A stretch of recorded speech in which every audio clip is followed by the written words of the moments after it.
All right, hello everyone, and welcome to your Chapter 11 lecture, where we're going to discuss facilitators to prisoner reentry. So let's review the learning objectives for the lesson. By the end of this, you'll be able to compare the components of the 5-key model for successful reentry with the ingredients women describe as being necessary for successful reentry.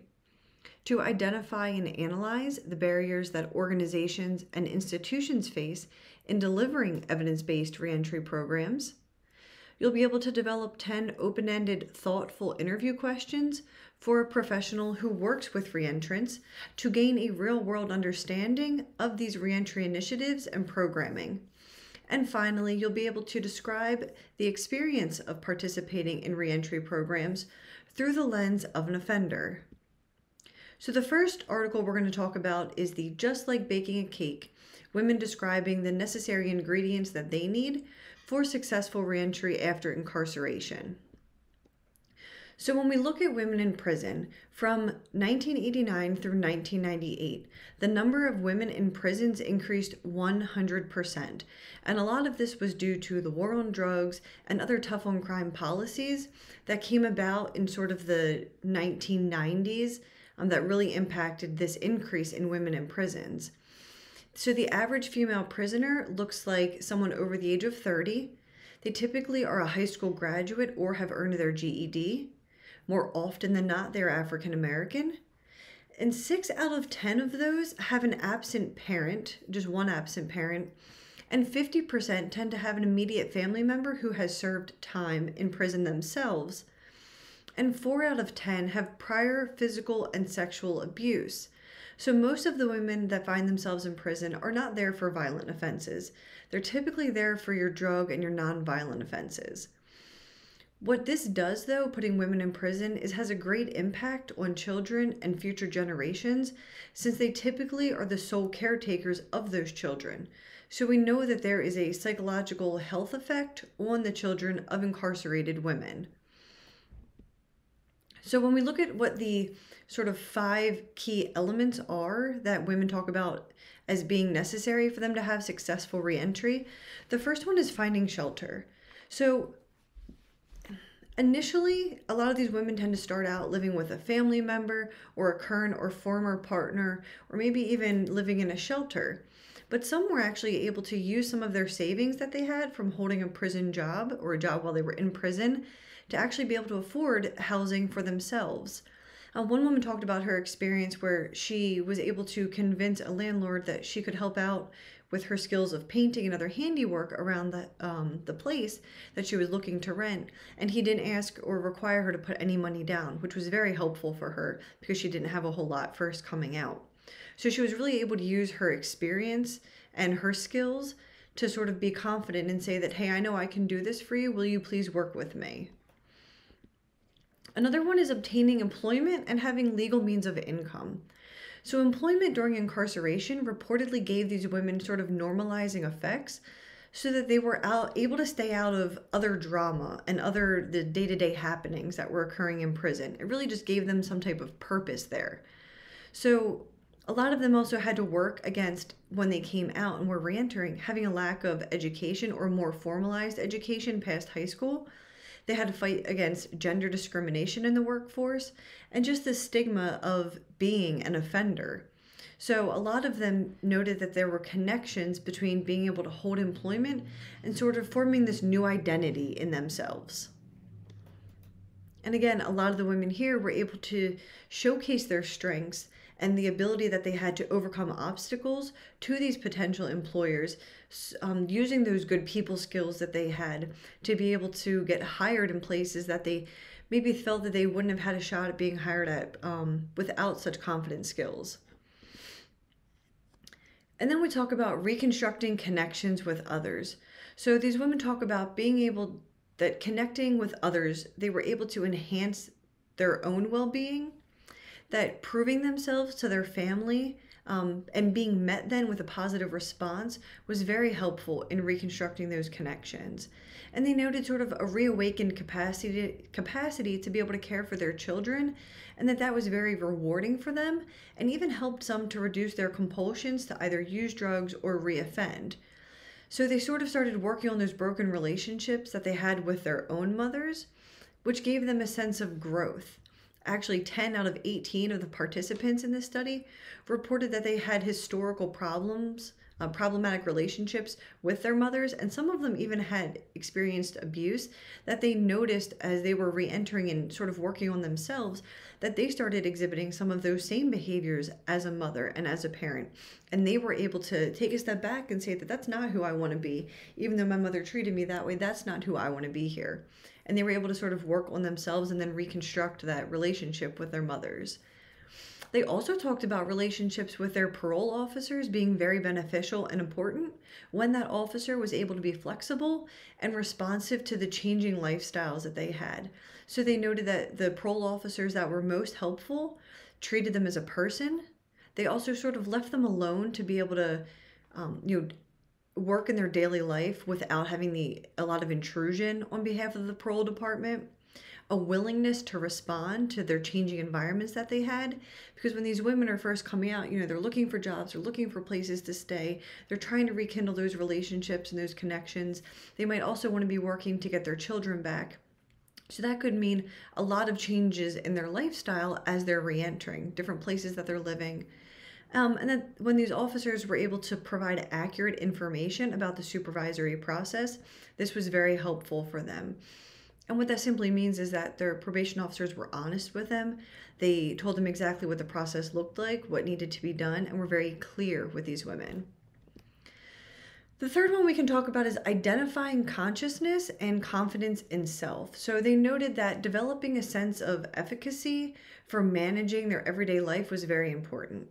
That they needed to sort of create these relational competencies to be able to re-enter successfully. So making decisions to promote their own physical health and using internal resources that they had to cultivate hope that they could overcome what they had been through, that they could re-enter successfully.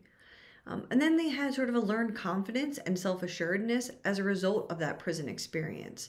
So they note that even similarly to the parole officers, that they had some ministers, counselors, and even some prison staff that treated them as human beings that helped them to be more confident in themselves. That even sometimes their stubbornness, their ability to solve problems, and the confidence that they had within themselves, they were able to sort of form that post-incarceration identity that was pro-social that helped them to re-enter successfully. And they were able to bounce back from the adversity that they faced, whether it was experiences prior to going into prison or that sort of the experiences that led them into prison and those experiences while they were inside. And part of those experiences may have included taking advantage of different programs that were offered within the prison. And then they noted being very strategic in how they used resources upon release. So being able to sort of be confident in themselves required them to use their problem-solving skills and be very sure of how they were using the various resources that were being offered to them. Fourthly, they talked about developing community membership. So some of them volunteered in prison advocacy organizations. They talked about giving back to their communities and contributing in meaningful ways. Some of them wrote letters to friends they had in prison to sort of encourage them. Some gave out bus tokens and bras to recently released women, which were very helpful for transportation issues and also for them to be able to sort of feel a little more confident in themselves by having those basic clothing needs. Some were also able to negotiate in their community placement facilities to allow other women to participate in exercise classes that they were running. And then others talked about working in substance abuse centers. So they really sort of found meaning in helping others and being part of their community. So to quickly sum up the article on It's Like Baking a Cake for what's necessary for women in reentry, success depends on developing a sense of self-efficacy and a strategic use of family, correctional, and community resources. That there are elements of consciousness, connection, and confidence that are necessary for women to address the needs that they have in the community. There's also a necessity of addressing the reconstruction of family after incarceration that was very important to them, whether that was rebuilding relationships with their mothers and or getting custody of their children back. There's also this need for effective coping skills, having a sense of self-efficacy, which you'll see repeated throughout the article, and counseling and support to be able to address those past traumas and conflicts that they previously experienced in their families. And then that women are motivated and inspired by helpers who were able to recognize them beyond their criminal label. So those helpers, whether it was family, community resources, some of those ministers and prison staff that they were close to, that sort of looked at them as human beings and someone other than just that criminal label that they had. So they were very motivated and inspired by that. So our next article is the Running Away Probation Revocation Programming in St. Louis County. So first we're going to start here by talking about what it says about probation. So probation was always in place, but it was used more after mass incarceration sort of was realized by policymakers that, wow, we were really incarcerating way too many people. So we used probation instead of incarceration, which simply just grew our probation numbers. So what it also did was widen that net of carceral control. So particularly for those who had low-level offenses that would have previously been given maybe fines or community service, now we were using probation as a means to sort of deal with or give them as a punishment or correctional method. When individuals are on probation, they are able to receive social services. They're also able to maintain social relationships and maintain employment, which also means that they're then able to have steady income coming in. They're able to maintain their housing. Everything is able to stay status quo because they're in the communities. They're not being ripped out of their lives, as everything we've read so far throughout this course has shown us all of the effects of what happens when someone is incarcerated and then tries to get all of those necessary things back. Unfortunately, there is a very long reach that probation has. So as of 2015, 1 in 53 U.S. adults in the United States was under some form of community supervision, whether parole, probation, or some other form of community supervision. Probation accounted for 81% of that population. So we see here this growth of 1 million individuals on supervision from 1980 through 2007, where we increased to 4 million individuals. And we can look at the case of Meek Mill to see sort of just how long the reach is that probation has. So he was convicted in 2008 at the age of 19 for gun and drug charges. He was sentenced to 8 months in jail and then 5 years of probation after that. Unfortunately, he had his probation extended numerous times for technical violations, which means he did not have a new arrest, but he was not following the rules of supervision. And this could be for something as simple as missing an appointment, an office visit, or missing a home visit, missing any type of scheduled appointment he had. So at 30 years of age, he ended up being sentenced to 2 to 4 years in prison for violations that he had accrued over that time. So if we do the math there, that's 11 years that he spent on probation when he was only given 5 years of probation. But what we're able to do in the realm of probation is revoke street time. So whenever someone is found to be in violation of their supervision, they're placed in jail, and the text talks about it being an average of 25 days that individuals spend in jail while they're awaiting that probation revocation hearing, which we know can disrupt a person's life, job, and family, all of those things, even just those 25 days. So what happens is when someone is placed in jail, then awaiting that revocation hearing, if they are in fact revoked and sentenced to jail, you can take back all of the street time. So they could violate supervision on the last day that they're supposed to get off of probation, and you could violate them and put them in jail for the entire time that they spent on probation that they were given. So if you look at Meek Mill's case, he could have been given that full 5 years of probation, even if he spent that whole 5 years on supervision. He could be facing that, which is why he was given the 2 to 4 years in prison, because it was within the 5 years that he had originally been sentenced to on supervision. And a lot of times in these revocations, like I said, are leading to them spending time in jail while waiting those hearings. Now, what do we know about jail? Well, there are diverse populations inside of jails because you have those who are awaiting trial, you have those who are probation and parole violators. You also have individuals who have been sentenced to a term of incarceration of less than 1 year. And these jails are not equipped to handle the needs of such diverse populations. So they lack programming and services because it's too hard to create services that target all of these different populations that they have in there. So typically they're going to subcontract out for education and medical services. They're going to depend a lot on community-based organizations to provide services, training, treatment, and even case management for offenders. 23% of jails, according to the article, were not offering any type of programming at all, which means individuals are pretty much just simply sitting there waiting to be released. So this has a huge negative effect on marriages and family relationships. It also reduces the earning potential of that individual, not just because of the time that they're not in their job, but they could lose their job from being incarcerated for that long. Not a lot of employers are going to hold on to someone's position while they're waiting to determine what's going to happen. And there's actually some research that shows that placing someone in jail can actually increase recidivism. And part of this could actually be due to the fact that there are such diverse populations in there. So if you have an individual who technically maybe would score low risk on a risk assessment, but they're in jail and they're in there with someone who is, say, very high risk on a risk assessment, but they've also been sentenced to a term of incarceration for, say, 9 months for, we'll say, for selling drugs or for some type of a drug offense. So now you have this low-level offender interacting with a high-risk offender, and maybe that person who's awaiting trial, who's low risk, is actually innocent and is not guilty. So they actually tend to learn more negative behaviors from those who are more high risk.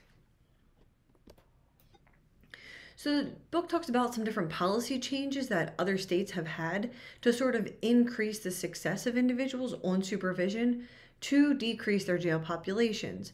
So Michigan was able to actually decrease their revocation rates 3% from 2001 to 2014 by giving monetary incentives for departments to improve their probation services and to reduce their failure rates. They also gave them money to fund different treatment programs, and they were able to reduce those revocation rates. Arizona similarly offered monetary incentives for being able to successfully keep individuals on probation and out of their prisons. And they saw here a 48% decrease in revocations by increasing staff for high-risk offenders, so more targeted intervention for those individuals, and then shortening the probation terms for those who were in compliance. So if someone's in compliance and they're not violating and they've completed all of their supervision requirements, is there a need to continue to keep them on supervision for longer if they're in compliance? By keeping them on supervision longer, you run the risk of them having a technical violation because now they're just getting frustrated. They've done everything we've asked. Why are we still checking up on them? And then Kansas also saw some decreases in their probation violations by funding more community treatment for violators instead of placing them in jails and prisons. So really what I want you to get out of this with the policy changes in these 3 different states are that by providing services and treatment to individuals, that's truly the answer here to reducing recidivism and helping these people be successful in their communities. It's not placing them in jail and prison. That's not doing anything to help these individuals. So there was this swift and certain approaches technique that Project Hope used, which was really huge in Hawaii when it came out. And it's based on a deterrence model. And it's basically using swift and certain sanctions for mostly drug offenders and drug violators who are on supervision. So what it did was gave them clear guidelines of what they needed to do and what the expectations were of being on supervision. But then it also gave proportionate punishments. And those punishments were swift and they were certain. So they were swift, meaning that as soon as the violation happened, the punishment occurred. But that punishment was also proportionate to whatever the violation was. It wasn't disproportionate to what happened. And that was based on a certain matrix that was determined. So what they found is that some of the positive results coming out of this were less time that individuals spent incarcerated after a violation, because remember it was just swift and certain, that they were more likely to participate in treatment programs, and those individuals were less likely to recidivate. However, there was a randomized trial that showed that HOPE probationers actually did not differ in recidivism rates from standard probationers. This was based on, I think, 4 different sites throughout the nation. But there is some hope here.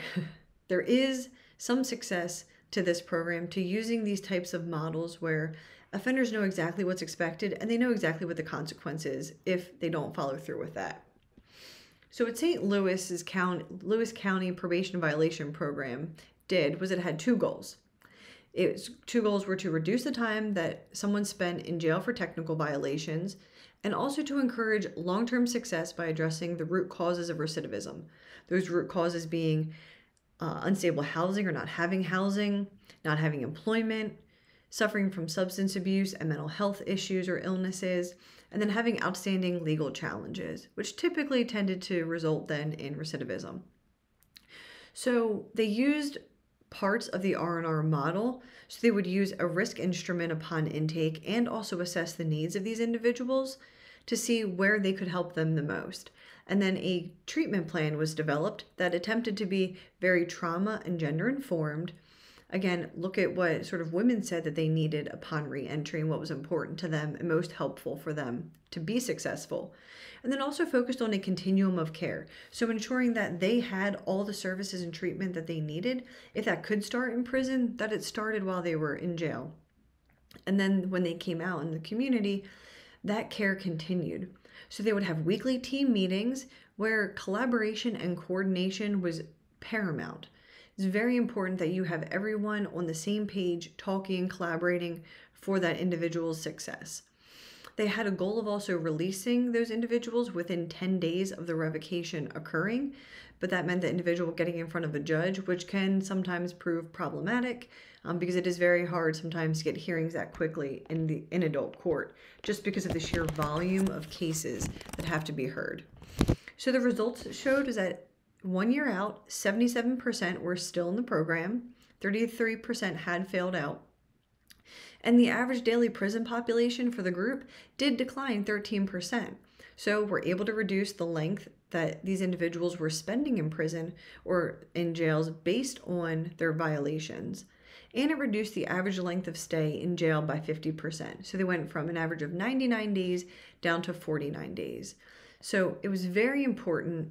And again, the key here is having sort of a treatment plan, but a treatment plan that's developed by an entire team, including your jail case managers, your service providers, probation. And this is also then what gives you that continuum of care, because you have those who are in prison working with the individual on the same page as probation. So when that individual comes out, probation department already knows what they need. They already know what their risk level is. They already know what services they're going to need. So in sum, probation is the most implemented correctional sanction. The criminal justice system changes to reduce mass incarceration led to that net widening, mostly for low-level offenders who were then being placed on probation. We also have an increased chance of technical violations increasing the jail population because so many individuals were being placed on probation. And remember, probation sort of has a long reach to be able to violate individuals for different non-compliance. Even short jail stays can have a negative effect on family, marriage, employment, and earning potential of these individuals. And identifying and treating the needs in jail can actually help break this cycle of incarceration. Again, that continuum of care. And then developing comprehensive reentry plans that address needs can also increase the individual's success or chance of success when they reenter society, making sure they have a solid plan in place. And our last article for this lesson are the intervention development study of the 5 key model for reentry, looking at evidence-driven prisoner reentry intervention. I know that's a mouthful.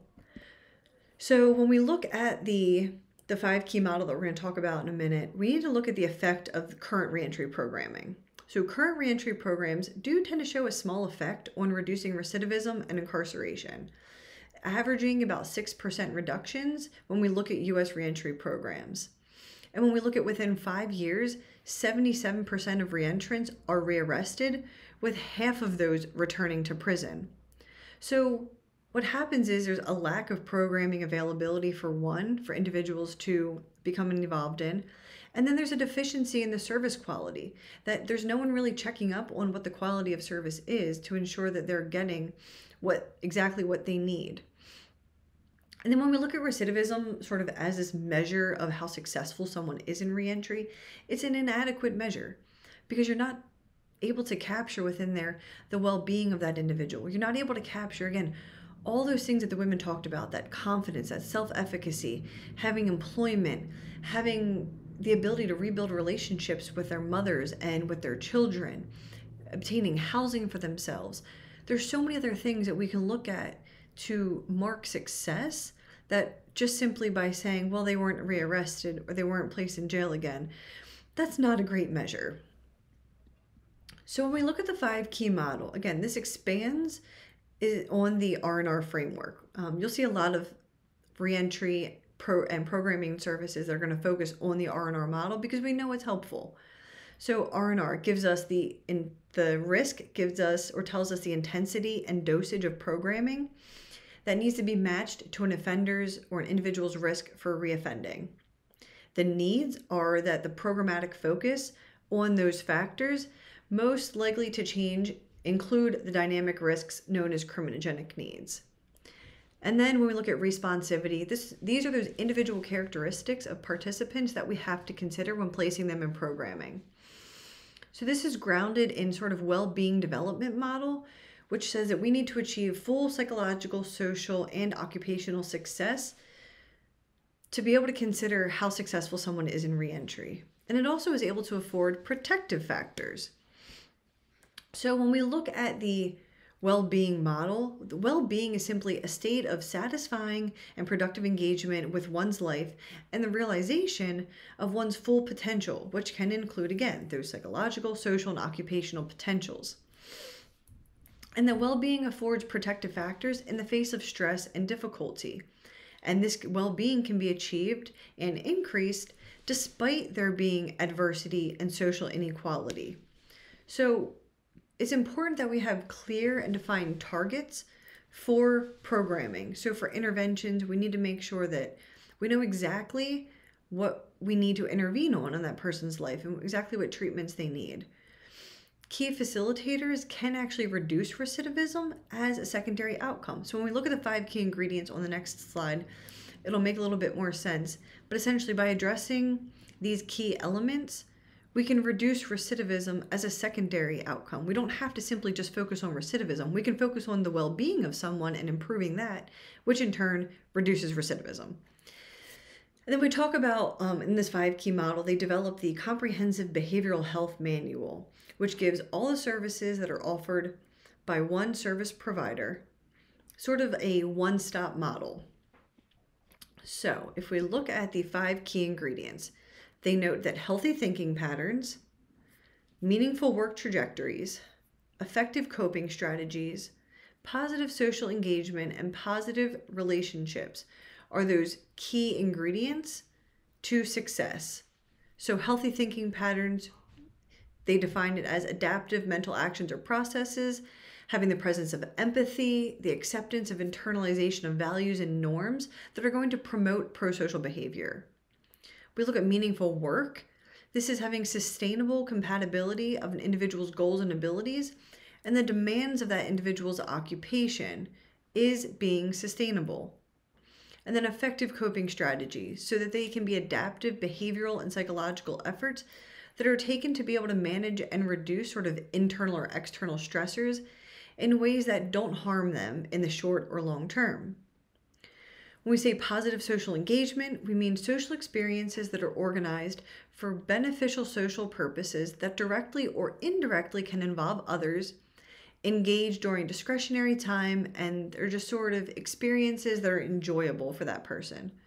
And then positive relationships. So we have reliable, mutually beneficial relationships between 2 people that can either range from brief or enduring in duration, and they can either be formal or informal social contexts. So various types of positive relationships are very important.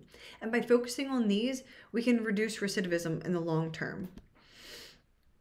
So we look at the 5 key model. These key facilitators, again, can reduce recidivism as a secondary outcome. I just want to stress that. It's so important. When we look at that comprehensive behavioral health manual, what unfortunately they found is that when they shared this with service providers, that there were some issues that they had with the manual. That one, it seemed to be a little bit overwhelming for service providers. That the cost of those evidence-based programs and the materials and training are very expensive and are not really realistic for a program to keep up with. That they have low staff rates that have their master's degree or higher. So you have those simply with a bachelor's degree coming into these reentry programs that would be running these services for individuals. That the manual needs to be really simple and easily translatable to anyone coming in. And then that new intervention approaches have to fit into what they're currently using, which are case plans and cognitive behavioral approaches, also typically focusing on employment, education, and then life skills. So things they're already offering, they need to be able to add these interventions in just sort of as an additive. What's important though is if we're able to use one reentry program as sort of a one-stop shop, so how they talk about having one service provider offering all of these different services that can address all of these 5 key ingredients, what we don't have to worry about is what we do when we refer someone out for services, that the individual might end up being placed on a very long wait list. We have then no control over the quality of the service that they're getting. There's also logistical challenges for clients when they have to reach out to multiple providers, schedule appointments in multiple places, and they're already trying to work around maybe school, work, either other programmings, or maybe their children's schedules. And then we see that simply using just case management has little positive effect on recidivism. So if all we're doing is case management, just making sure that we're checking the boxes off, that's not effective. We really need to be offering interventions that address these different key ingredients. So what we found is when they did a study, and they're still working on it, there's a website for the 5 key model. They had some stories of hope and change that came out of the initial sort of multi-state trial that they conducted. So some of these participants talked about different successes they had. And what seemed to be the overarching themes among these 4 individuals is that they were able to learn coping and communication skills. So Brandy specifically mentioned that meaningful work trajectories and healthy thinking patterns were the 2 most helpful for her. That she was able to have 2 jobs, a house, bills in her name, and she had money saved. That when she looked at the healthy thinking patterns, she finally learned to be able to ask for help from her social supports. She learned patience, coping skills. She learned how to understand others better and how to deal with people when she got angry and she wanted to act out. She was able to sort of control those emotions. Tony similarly talked about learning patience and coping skills and learning breathing exercises. That he leaned on his counselors for support. So noting that supportive counselors was really key in this 5 key model, that all 4 of them talked about how supportive the counselor they had was and how it helped them to come to their own decisions that was the correct decision or a pro-social decision to make for various things that they had going on in their reentry time. That employment was very important, and they were able to actually find employment. Seth was able to find a job as a plumber, and then he started a brand, Transitions, which goal was to encourage others to overcome adversity. So he started a podcast, a YouTube channel, and even had a website. But he talked about the support that he had from his family and counselors that was really helpful for him during that period. He also talked about being violated and jailed for 30 days for taking his daughter out for a day. I think she got good grades on something. And he was actually able to beat all of these violations and was released because they found out that they were really unsubstantiated violations, that he had called his probation officer or parole officer, asked if he could take his daughter out, and was denied. Of course, we don't have any more details than that or know the exact reasons of maybe why he was denied, but a judge did determine that it wasn't enough to violate him on. And he was able to beat those charges. So he showed maturity in that where he knows how he had learned so much through this program that he was able to deal with those 30 days, knowing all that he was coming back home to and that he had that was important to him. Some of them were able to enter substance abuse treatment, which they said they wouldn't have done otherwise. They had improved relationships with their families, and they were able to reduce their rearrests and reincarceration by focusing on the sort of well-being model, by addressing other aspects of their life aside from simply making sure that they didn't reoffend again. So, to summarize the 5 key model and looking at those key ingredients, addressing the well-being of individuals can have the secondary impact of reducing recidivism, but at the same time, we're able to get these individuals meaningful employment. We're able to improve the relationships they have with their families, which is only going to improve communities for everyone. That there are many barriers that affect a community service organization's ability to implement effective evidence-based programming. That the 5 key model shows success in reducing recidivism, but that is very dependent upon having a dedicated and caring counselor for that individual to lean on for support. And the 5 key model participants all showed improved coping skills and the ability to handle situations more pro-socially. So it does seem to be pretty effective. So that was your lesson on week 11, and I do hope that everyone has a wonderful week.